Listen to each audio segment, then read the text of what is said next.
is against you. I will be your death! Hello, hello, hello.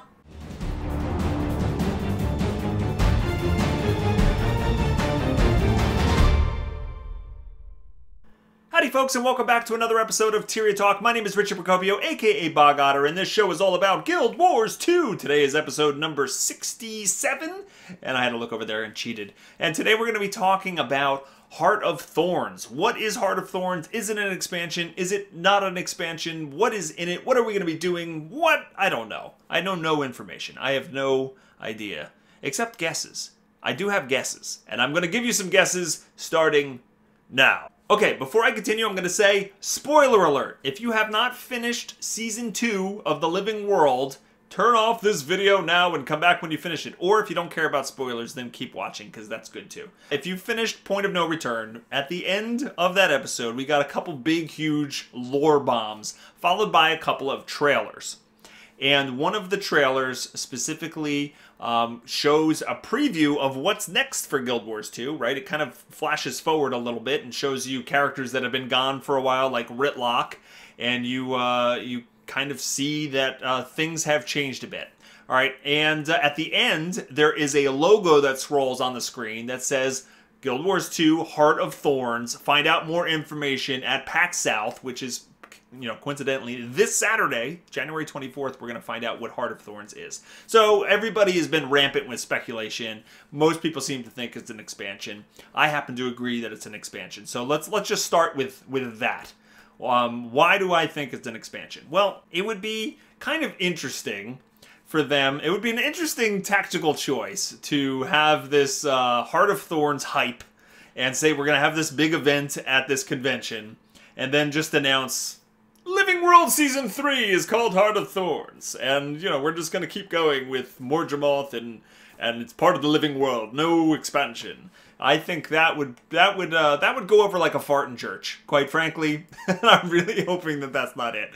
So it's more of a, you know, if you're going to build up hype and you're going to get people excited and do an event at a convention and name something like this, then you better have something meaty that people can sink their teeth into to actually do it. A couple other reasons. One, while I admit that ArenaNet likes to do things a little bit differently, and for a while there, they kind of waffled a lot about confirming whether there's an expansion or not. And I think they were seriously considering, hey, maybe we don't do boxed expansions. Maybe we just keep putting out tons and tons of content like they have been, you know, via, you know, bi-weekly or monthly updates. Would just that maybe that's our business model. Maybe that's how our game is different. So while I respect them trying to think outside the box, and it really has made Guild Wars 2 kind of a unique MMO for those of us who have been loyal and stuck to it, it's really a game unlike others. I think that would be a mistake to not do boxed sets, a boxed expansion. And actually, it doesn't even need to be a box, but an expansion proper, a paid-for expansion. And there's a couple reasons for that. One, there's hype to an expansion. Right? It gets people to talk about it. And it gets news sites, you know, big websites that have long since not been covering Guild Wars 2 to suddenly, you know, pick it back up. And they will, you know, they will show trailers, or they will show parts of the announcement on PAX South, and there will be a buzz generated by the fact that there's an expansion coming out. You know, there's a lot of sites that still cover Guild Wars 2, you know, but they're you know, they're the MMORPGs, the Massively's, you know, sites that are dedicate themselves to MMOs. But, you know, a site like PC Gamer, you know, or Destructoid or Game Informer or something like that, they would rarely do Guild Wars 2 news at this point because the game is 2.5 years old. So it's a way to get the game circulating around more mainstream gaming sites, which can bring in more players, and it's a positive thing to have that kind of buzz. The other thing is, you know, box sales. You know, box sales will be good for the company. You know, people don't have a problem paying, you know, for an expansion. If you're going to give us a lot of new places to go to, or maybe a new race, or maybe a new class, and I'll get into some predictions about what I think we're going to be getting, or what's on my wish list in a little bit. But yeah, if you people want to pay for those kind of big updates like that, and, you know, Guild Wars 2 can have this surge of revenue as a result of it. Another reason I think that they're doing it, and this is actually something that somebody pointed out on Reddit. It was a really, really cool post about it. I'll try to put a link in the description if I remember. I think it's like Tough Love Critic or something like that. But anyway, he posted this really cool analysis of the font that was used and the logo and the animation that was used at the end of the trailer to actually swirl in this Heart of Thorns thing, and just the amount of effort and time that it took to actually build something like that is not something that they've done for the living story updates so far. So if you look at a lot of them are just like typefaces or different things, but this actually has an animation to it, and it looks more similar to the original Guild Wars 2 logo. And I don't know, he writes a lot about just this one little thing, kind of indicating that they spent a lot of resources just on the animation and the logo, and that's probably indicative of it being something bigger than just, hey, Living World Season 3. So I think most people at this point just expect, yes, we're going to get an expansion. The game has been out for 2.5 years. That's a long time to wait for a huge kind of expansion. Not complaining, because I do think we've gotten a ton of content out of the releases. I think that if you asked me right when Guild Wars 2 launched, remember, we didn't have any concept of what the updates were going to be like, that we would eventually have a long period of time where we were getting content every 2 weeks. I would have been like, you're full of baloney! But that actually happened for quite some time, and even though they've scaled that back considerably this second year with Season 2, and it's been more spread out updates, I think the quality overall of these updates has been better, and so I'm not going to complain in any way, shape, or form. I've said it before, and I still think that the best value for your money in an MMO is by far Guild Wars 2. And it kind of depends a little bit on what kind of player you are. If you really like a gear grind game, or a game where you want to get together with a group of people and really try to tackle very, very difficult content, then maybe Guild Wars 2 is not for you. But there's a lot of things that this game does right, and I really think that the overall story is really strong and really compelling for a lot of people. So let's assume for a second that we're about to hear an expansion announcement. What's going to be in it? All right. Well, I think the first obvious thing is the way that Season 2 ended up. I got a really bad itch in my ear here. That's attractive, isn't it? I think the way that the Living World Season 2 ended really kind of gives us an indication of where the story is going. So again, spoiler alert if you made it this far. But so we found out that the Sylvari are, after all, minions of Mordramoth, right? They were created to kind of be the servants of this elder dragon in the jungle. Now, the Pale Tree seems to have protected them, right? They had the Ventari tablet, and the Pale Tree was able to shield a lot of them from corruption, but we know that there's a good number of Sylvari that are corruptible, and this was a big secret that was revealed, and we saw in the trailer that there are actually Sylvari that got their Jedi signal to kind of or their clone signal to turn on the Jedi, and the Sylvari seem to be throwing explosive barrels at the Pact, attacking members of Destiny's Edge, and there was actually some sabotage done by these servants of Mordramoth. So what it really looks like, Ritlock says in the trailer that Sylvari can't be trusted. They are servants of the dragon now. But we do have a figure in Canuck, right? Sylvari, one of the Sylvari that we've loved to hate, but kind of grown to love. He says we are not all monsters, kind of thing, and he's trying to shake off that new stereotype. So I think a big theme in this is going to be centered around the Sylvari. Are the Sylvari somebody that can be trusted? Are they all going to be corruptible? Is there some way that they can protect themselves? I would assume there's going to be, because the players can be Sylvari, and it would kind of be weird to have all the Sylvari players suddenly lose their characters.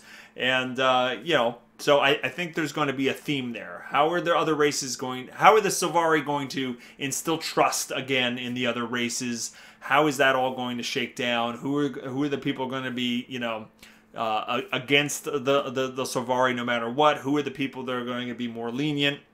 So that's going to be a theme. The first obstacle I think we're going to have to overcome is we have to beat our own kind of insecurities, and we have to get over these racial tensions and learn to trust each other again. And once we do that, then we can go, unified against the bigger problem, which is Mordramoth himself. So I think that in addition to the Sorvari, obviously the big bad of this expansion will be fighting Mordramoth. So you can kind of say that the original game shipped and it was all about Zaitan, and this one's going to be more about Mordramoth. And you can kind of speculate that, like, going forward, other expansions might be when we finally go to take out Jormag or Calcatoric or Primordus, or Bubbles or Steve, as it were. So I think that's pretty exciting to have the expansions tied around these Elder Dragons. So you can kind of just start to see in your head, like, how much content and how much we have to look forward to.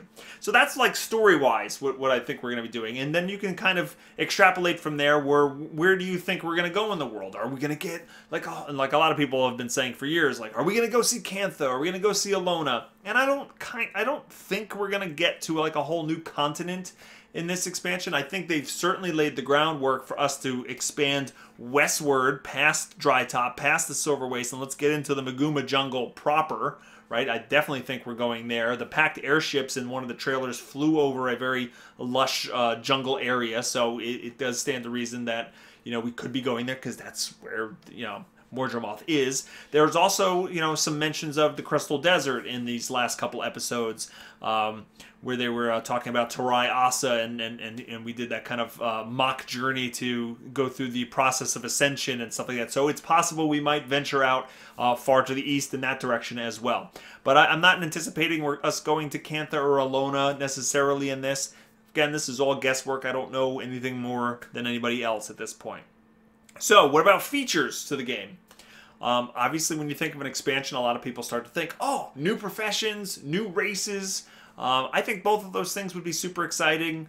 I don't know if we're going to get them, however. I know that kind of sounds like a little bit of a bummer. I do think there's a shot at maybe a new profession. They have Ritlock. When we last saw Ritlock, he was jumping after his sword, which got sucked into a blue portal, and it looks like he got lost in the mists. And we haven't heard from him in-game since then, but ArenaNet has teased out some pictures of Ritlock since then, and he's now wearing this blindfold, and we don't know exactly what happened to him, but kind of looks like he went through some sort of, spiritual journey or some sort of transformation, or something happened to him. And, for those who played Guild Wars 1, it's kind of reminiscent of a ritualist, right? The ritualist was a profession you can play in Guild Wars 1, and they were blindfolded or blind. And so it's possible that Ritlock could come back as the first ritualist, and maybe that is a new profession that people get. That's possible, I guess. I wouldn't like that, though, because Ritlock... Where's my man? There he is, down there. Ritlock, he's a warrior. I play a warrior, and I was excited that, hey, Destiny's Edge had a warrior. I'm a warrior. We're cool. We're warriors, man. And now you're a ritualist. You're a blind ritualist. But anyway, that's just speculation. So that's possible. The other thing that I've thought of is maybe they're going to add a new race, right? It's not easy to do, because then you have all kinds of questions like, is there going to be a personal story that's attached to this race like the other races do, right? Each race has its own starting area, and then some of the early levels of the personal story is all tied to your race. And so do they go back and retrofit that so that a new character playing, I don't know, a Tengu, let's say it's Tengu, a new Tengu character, are you suddenly able to go through your personal story and beat Zaitan through that? Or not, or maybe if they added a new race, maybe those characters started at a higher level, and you have kind of like a starter area, like maybe it's level 50 or something like that, and you kind of go through some personal story for the Tengu there, but it doesn't tie into the Zaitan story. And there's a lot of decisions that have to be made by that to, it could get clunky depending on how they do it. I do think that new profession and new race is probably something that the players want more than anything else. And so I hope that one or both of those things is in this. I'm just not sure. I'm just not sure how much they're willing to shake up. Now, I am fairly confident that we're going to see new weapon types added to the professions.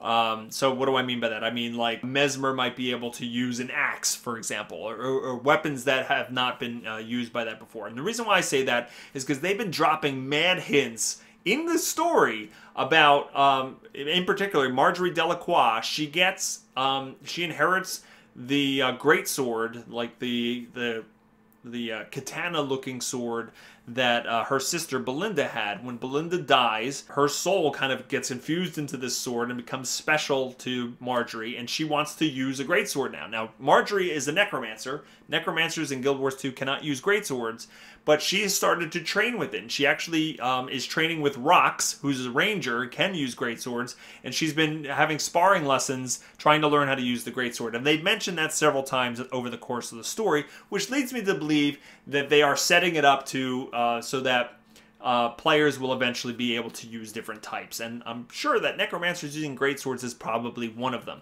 In addition, in this latest trailer for Heart of Thorns, they show off many different characters in this trailer using what looks like a spear as a weapon on land. Now, we have spear as underwater weapons.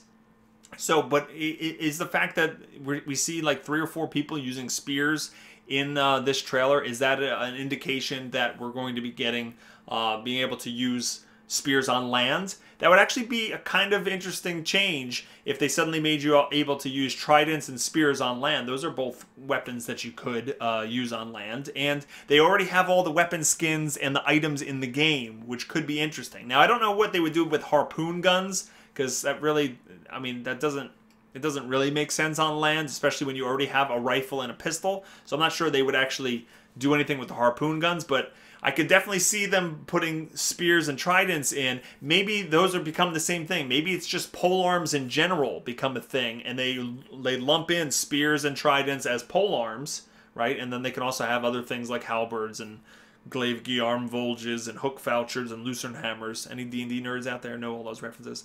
Yeah, I could definitely see them doing that. So those are my guesses. I think it's pretty likely we will see at least something like that. We're going to get new weapons, and I think that's going to be great. I mean, the combat is super fun in Guild Wars, but really we haven't had much change. We haven't had a lot of new abilities. We had a couple new healing skills added, and I thought they were going to do more horizontal progression stuff by giving us more utilities and different things. That just hasn't happened.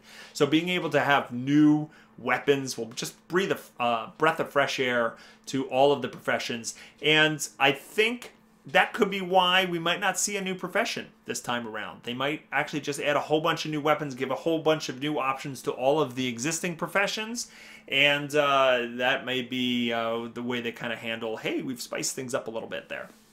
So what else? I am hoping for an expansion. I'm hoping for first-person camera. That is my #1 thing that I want. I want first-person camera. Come on, we know you can do it. We know you've had it in the client before. The reasons you've given us in the past, they don't quite work for me.